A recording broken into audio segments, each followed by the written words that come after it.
In this video, we're going to look at Google Calendar. When your Google account was created, they also created a primary calendar for you to use.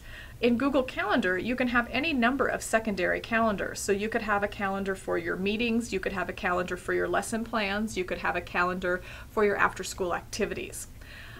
You'll notice that I've signed into my Google account. Here in the black navigation bar that runs across the top of your screen, I'm going to click on Calendar.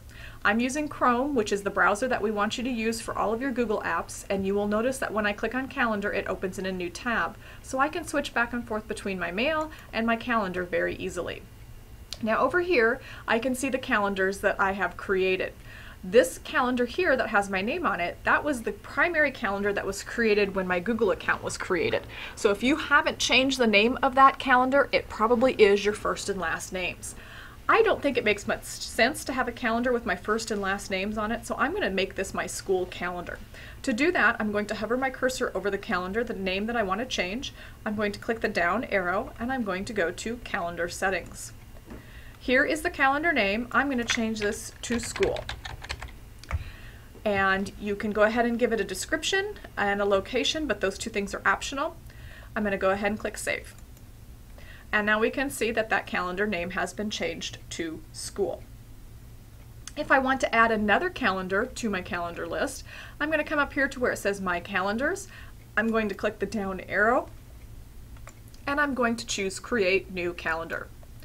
I'm going to call this Practice, but you might be setting up a calendar for your tests or maybe your lesson plans, so you give the calendar name whatever makes sense to you. Again, description and location are optional. You do probably want to come down here and check the time zone, make sure it's set to Central Time Zone. We'll talk about sharing calendars in a later video. Go ahead and click Create Calendar, and that will add that calendar to your list of calendars over here under My Calendars. You can You'll notice that my calendar is displaying in a month view. That's the way I prefer to look at my calendar events. But over here in the upper right hand corner, you can either look at it by what you have going on for that day, or you can look at a week at a time. The month, again, is the view that I prefer. 4 days would be today and the 3 days that follow. An agenda view is nice if you have a lot of events on one particular day. Then that shows you the agenda for that particular day. Now you can set this default view to whichever one of these works for you. Again, I like the month view, so that's what my default view is set. So when I click on Calendar, it's always going to open up to this view. To change the default view, you want to go into your calendar settings. The calendar settings are located here under the cog or the gear. If I click on that, I can go down to Settings. Now there's all sorts of different things that you can change for your overall calendar settings, and you can scroll through those here, but we're looking for the default view, which is about halfway down the list. Here's the default view, and again, you can set it to whichever view you prefer. I like the month view, so that's the one I'm going to select, and then when you're working in calendar settings, you need to be sure that you save the changes. So I'm going to go ahead and click Save there. You will also notice that I have my calendars color-coded, and I like this because then I can quickly and easily see which event has to do with, if it's an after-school meeting or if it's on my personal calendar. Color-coding them actually lets me see that quicker. So to color-code your calendar, if you want to change the color of it, simply hover your cursor over the calendar name, click the drop-down menu, and then select from these colors here. You may also choose a custom color. I'll change it to this color, and then any events that I assign to that particular calendar will take on that color. If I want to add an event to my calendar, now this works a little bit differently depending on which view that you're using. You can use this big Create button here, but if I know that I want to schedule an after-school meeting for today, I'm just going to click on today's date. If I'm looking in the day view, I can simply scroll down and select the time, about the approximate time where the meeting would be. For me, I'm going to click on the month, and I'm going to just click on this date. This brings up the Quick Event Adder.